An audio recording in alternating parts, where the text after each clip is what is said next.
गलत चीज़ों के खिलाफ धरना प्रदर्शन करता है तो आप 153 से डराते हैं। तो डेमोक्रेसी के लिए है ऐसी धारा बिल्कुल गलत है। जब हम शांति प्रिय कहीं धरना देंगे, रोड पर बैठेंगे, तोड़ फोड़ नहीं होगी, रेलवे के आगे बैठेंगे, 153 लगा करके आप डराइएगा नॉन अवेलेबल सेक्शन में, तो एक तो यह धारा भी बहुत गलत है। बेईमान चोर गलत आदमी को पूरा लूटने की, जो काम नहीं करना उसको करने की इजाजत है।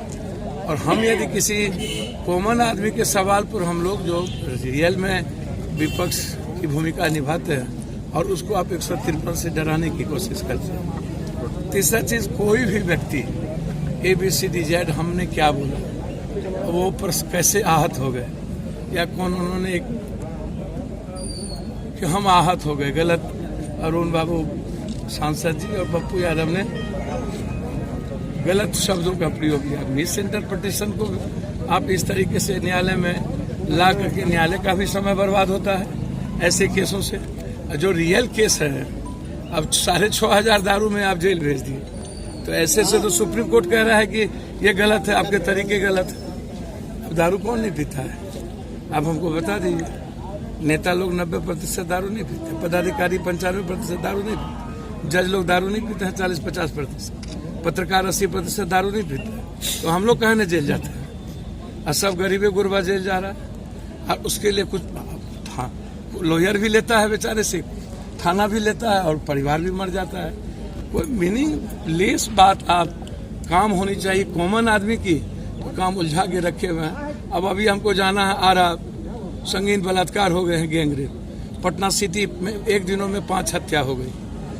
झूठ फूस का कोई न कोई को 5 को खड़ा कर देगा, कह देगा दारू बेचने में अब स्ट्रगल थे। प्रमोद अग्रवाल इतना नहीं है शरीफ आदमी, इसलिए दारू वाला ने 5 लाख रुपया देके मरवा दिया। आप दीपक मेहता को मारे, मरवाएंगे ना। तो जो शूटर है, यदि आप कहते हैं रवि गोप और लोग शूटर है, तो मारते क्यों नहीं? जेल से निकल कैसे जाता है? आप शूटर साइड करिए, बड़ा शूटर है तो आपकी सरकार है। आप जबरदस्ती कह देते हैं इसमें ये 58 कट्ठा, ये 24 कट्ठा, ये 28 कट्ठा। सर, दानापुर सिटी बारूद के ढेर पर है, पटना बिहार। कोई पूछने वाला है? आपको भी मार देगा सर। अभी RTI पवन अग्रवाल को मार दिया ना, उसका बेटा 14 साल का आत्महत्या कर लिया ना, छत पर ऊपर जाकर के। भगत सिंह से भी बड़ी साहस उन्होंने देखा। कल हम आए हैं मोतिहारी से, जहां प्रमुख की हत्या हो गई, रमेश की। उसके पहले निषाद एक प्रमुख थे, उसको गोली मार दिया। ऐसे होता है क्या? हो खीरा ककड़ी की तरह बिहार में। अब जाइए ना नालंदा में क्या हुआ, देखिए ना। एक दिनों में 7 हत्या। दबंगों ने 3 महिलाओं को मार दिया गोली। हिलसा में एक चंद्रवंशी लड़का था, जिंदा जला दिया। अब बाद में पुलिस ने इतना मारपीट किया, उस गांव में जाके मोलेस्टिंग किया, सारे नेकलेस छीन लिए, पैसा लूट के ले गया। पुलिस तो सर गुंडा और क्रिमिनल से खतरनाक हो चुकी है। दारू के नाम पर घर डूबता है, मार दिया। अभी बाबू वीर कुंवर सिंह के बेटे को मारते मारते मार दिया, पोता को। अब वहीं पर एक लड़का को रात में दारू खोलने गया, विरोध किया, उसको गोली मार दिया। एक लड़की को घसीट के पुलिस मार दिया कोलवर में। बलथरपुर में एक लड़के को गोली मार दिया, कहा मधुमक्खी काट लिया मारते मारते। तो आज जो स्थिति है उसमें हम लोग, अरुण बाबू जैसे लोग तो अपनी बात रखेंगे ना, धरना करेंगे, आवाज देंगे ना। सरकार के खिलाफ नहीं बोलेंगे तो क्या करें? किसके खिलाफ? विपक्ष को 75 MLA दिया, अब वो इंस्टॉलमेंट बने हुए हैं, चुपचाप है। मंदिर में विधायकों को लात मुक्का मारा गया, दुनिया में कभी देखे? स्पीकर रो रहा है, कह रहा है हमको कोई सुनता नहीं है। जो बीजेपी का अध्यक्ष है वो कहता है मेरा कोई औकादे नहीं है। एक तो विनय बिहारी MLA है, कहता है नीतीश जी हिजड़ा हमको बना दिए। हम लोग जो परिस्थितियां हैं उसमें कोई लड़ेगा, बोलेगा कि छोड़ देगा? हाँ, अभी जो घटना घटी है बालू वाला बेलागंज में, क्या है? नंगा नाच किए हैं आप लोग, ढुक ढुक के महिलाओं को मारे हैं, कोई सुनने वाला नहीं। तो उस संदर्भ में कोई बात हम लोग आपस में चर्चा करते हैं। सरकार के बारे में बोलेंगे ना, मुख्यमंत्री जी के बारे में पर्टिकुलर, वो सत्ता से हट जाए नहीं बोलेगा लोग। मुख्यमंत्री है तो स्वाभाविक है कि बातें होती है, और ऐसी कोई बात हम लोग नहीं करते हैं जिससे कोई पर्सनल अटैक। उसमें दोनों भाई को बुला लिया, वो सत्ता के अगेंस्ट एक आक्रोश था या नहीं, देखिए विस्तार से पप्पू यादव जी ने सारी बात कही।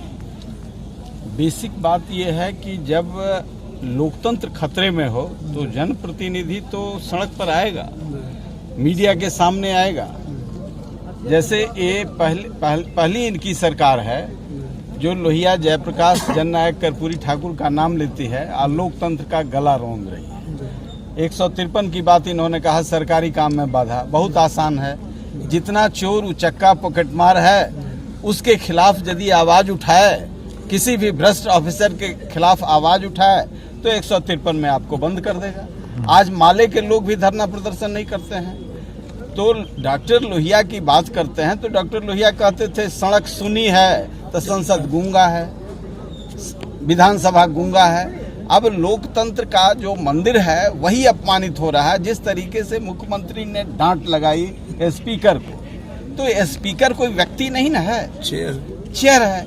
और चेयर इतना अपमानित होता हो, न्यायालय से ऊपर की चीज है, और उसको आपको क्या ज्ञान है, आप क्या बोल रहे हैं, जानते आप क्या हैं। इस तरीके से जैसे हेडमास्टर साहब विद्यार्थी को डांट रहे हैं। बहुत दिनों से देख रहे हैं आपको, बहुत दिनों से बात कर रहे हैं। ये जब इस तरह की परिस्थिति हो, इसमें कोई जो राजनीति में है, सार्वजनिक सरोकार में है, जो इन चीजों से की संवेदना को अपने ऊपर लेता है, तो फिर क्या हम लोग भी यदि हाँ में हाँ मिलाते तो मंत्री होते